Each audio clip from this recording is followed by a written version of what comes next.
Okurugirira hari meya wa Sanga Town Council omurimo gw'okwombeka ibaaji rero gukatandika emyaka 5 enyuma kandi omurimo gukozirwe tugusiimirwe. Aba nibashaba karishariisho wa gavumenti kutaaha omu nshonga ezo kureba ngu empiiha z'empamushoro tizafa busha.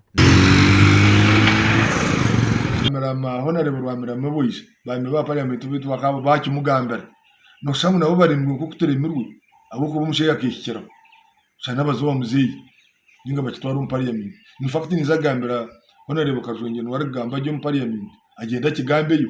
Ogo nagira ngo tubine cyo kugarraho ihireho kwirukanjiro wa karishariisho hamwe na anti-corruption unit okutaha mu nshongezi akabura no kutaho iki cyapa bageta atizani umuzungu bageta atizani impression when goreke kikuza koru atokureke cyo kitwombe kariya bateriho cyapa cyamuntu bakoreka ngo cyome kikukeraho nkisha kwani kishakiti nkakidemandi nganahandike imwe cyome kimwenda kora kamutatorekere mbishani kumuraheze cyome nkisha kwani kishakiti.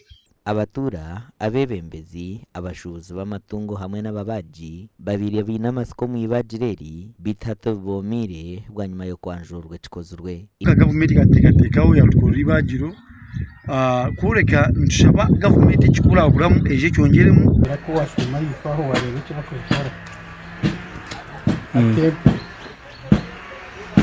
kasara hon tuzereza professional numa ibaje rero rukombeka ekitongore cy'eby'obuhingi n'oburisa barikuyambwaho European Union kandi aba Rhino United Agency Limited nibo bakwasibwa omurimo gw'okuryombeka. Amakoraga gashakwa Paul turyamureba.